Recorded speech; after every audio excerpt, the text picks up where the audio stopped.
Well, we are almost at the middle of November, which means we are almost at the official quarter mark of the NHL season. To help me break down some of the action, I'm joined by David Pagnotta and Dennis Bernstein, and this is the latest on the fourth period, presented by CCM Hockey. All right, guys, let's start in Pittsburgh. Things are not going well. Monday night, they gave up 6 goals in the first period, en route to a 7-1 loss. A lot of storylines. Has Mike Sullivan lost the room? Does Kyle Dubas not have the right pieces? The fans want to rebuild. What are they going to do there? How are they going to get things back on track? You know, I will say this, Kate. I do not envy Kyle Dubas' position because when he came in as president of hockey ops less than 18 months ago, he was told, compete and figure out the rest along the way, effectively. So it's hard to be competitive, A. It's hard to restock the cupboard, B. And C, it's tremendously difficult to do it simultaneously. It's a tough position for the Pittsburgh Penguins where they're at right now. And the way the season is trending, changes inevitably are going to happen.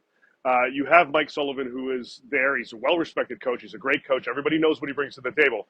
But unfortunately, something at some point is going to have to give. They've got 3 games coming up this week against Detroit, Columbus, and San Jose. 3 opportunities to collect W's.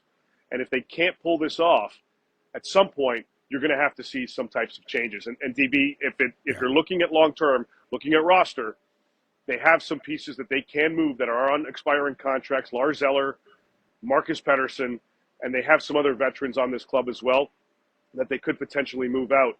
And that might signify a retool, because I don't know how much ownership has an appetite for a full-on rebuild right now. Well, for those hitting the panic button, remember, coming into the game last night, they did have a 2-game winning streak. They had won 2 games in a row. They lost to a team that very well could win the Stanley Cup in Dallas. So they didn't lose to San Jose 7-1. But, you know, sometimes it's how you lose. And that can't be acceptable. And what I always say when it's getting like this, let me see their next game. Let me see the response to that abomination. And it was. They looked slow. They looked disinterested. They looked all the things that a team looks when they want to get rid of a coach. But given Mike Sullivan's history and pedigree and resume, I would pump the brakes. I think it's far more about the roster here. Because, Dave, you mentioned Eller and Pettersen. Yep. What's that going to do for this team? Is it going to turn around this season or 2 seasons? You could trade a Brian Rust, but he's got a no movement clause until next season. Like, what? Now they're talking about, again, I heard Biz say today, Sid Crosby to Colorado. That's not happening, right? So it's a very difficult, careful what you wish for sometimes. And I say that to Kyle Dubas. Like, this is a very, very difficult franchise to rebuild. Like, you have veterans that are old that you're not going to trade who are all-timers in Pittsburgh.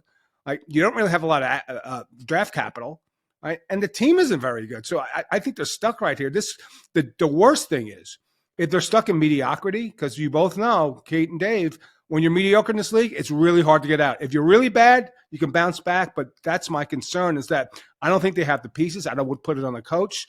But if you continue to play in this manner, you have no choice if you call Dubas to look for another guy behind the bench. Absolutely. And shifting things over to Calgary, let's talk about them for a minute. 3-1 win over the Kings, who pace the Pacific Division. They're sitting in a top 3 spot, but of course, Edmonton and Vancouver, we know what they can do. They're nipping on their heels. I want to know, without Anthony Mantha now, they've lost him for the season. Where do you think this team goes? What is the direction if we're talking about them continuing to be in that playoff position come February, come March? They're in a really interesting position because they haven't fully embraced going into this season a rebuild because they thought they would still have pieces to remain moderately competitive, which they appear to be at this stage. As of today, as we're recording this, they're 3rd in the Pacific Division. They had a nice win against LA the other night. But this team, with the teams right behind them that are eventually going to improve, they're going to have some pieces that they could potentially move later on in the season if they dip a little bit. I'm not saying it's going to be a full-on fire sale. I don't anticipate that happening at this point. But they do have some pieces that they could potentially move to fill up the younger asset pool, to fill up some draft picks, and still not tear it all down, to still be moderately competitive come playoff time. Andrei Kuzmenko has some no-trade protection. He's on an expiring deal. He's a player that's going to generate some interest. Rasmus Andersson is a player that, before the season started, was all over the trade block.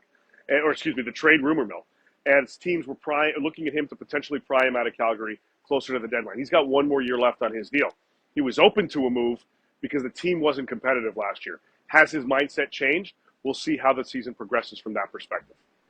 Yeah, look, here's the thing. They had a really great start. I think they were undefeated in the first 5 games. That's kind of buoyed them to where they are in the third. You're not telling me that Calgary's the third best team in the division in Pacific. They're not. They're not. I keep going back. There were some pictures today of the holes in the ground for the new arena in Calgary. That's what they should be pointing to in Calgary. Get a team that's competitive when they move into the new building. This team, at best, is a second wildcard team, and it doesn't solve anything if they are the second place, second wildcard.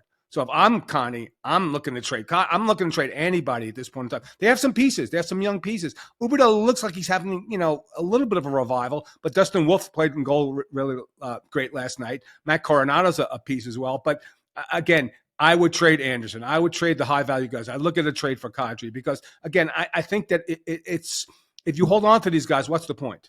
Right? You're not going to be competitive for 2 or 3 years. I keep looking towards that new building. When they get it, that's when they should be competitive. Right now, it's a nice story, but all is a nice story. This is not a contending team. Well, a lot of surprises already at this point in the season. I think one that we should talk about is Alex Laferriere.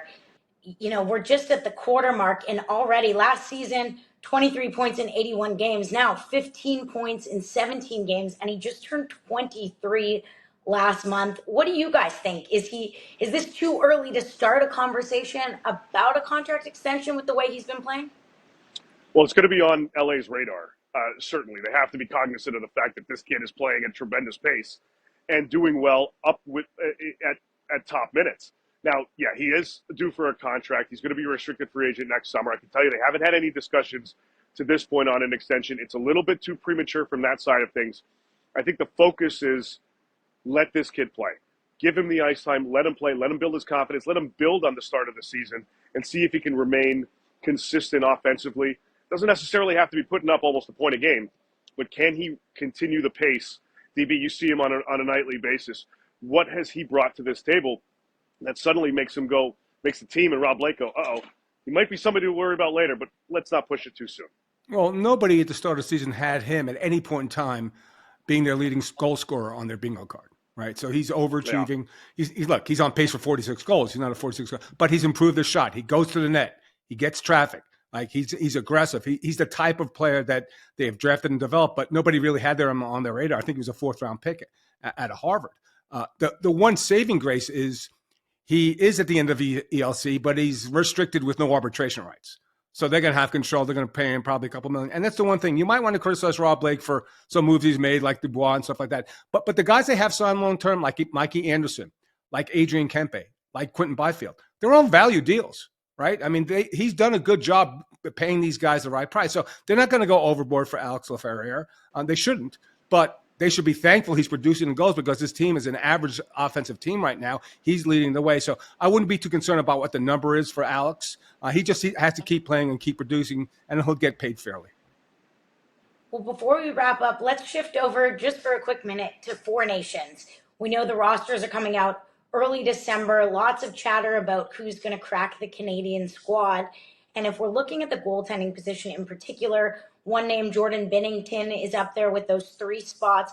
But if we're looking at the other 2, who are some of the guys that we're talking about? Is it Stuart Skinner, Sam Montembeault, Aiden Hill, Cam Talbot? Is there anyone else that hasn't really been in the conversation that you think is going to slide into the mix as we get down to the cut time here?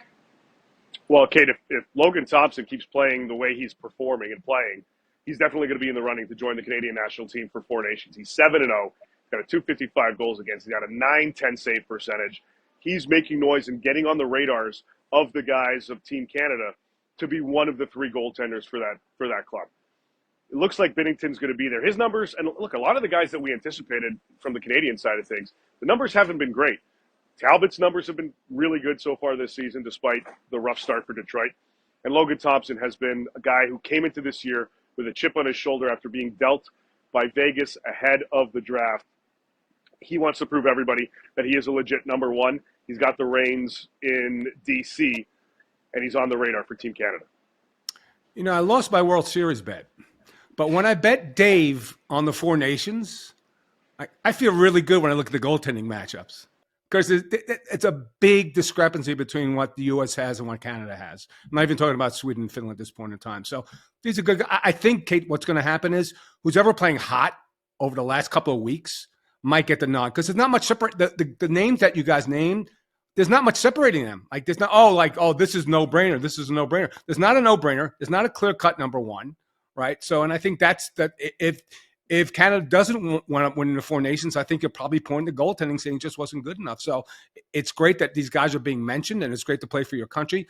I just think it's a matter of like who's playing really well in the last couple of weeks before they name the rosters and then they might make a decision. But I certainly think that the U.S. has a major advantage in net once we get to that tournament.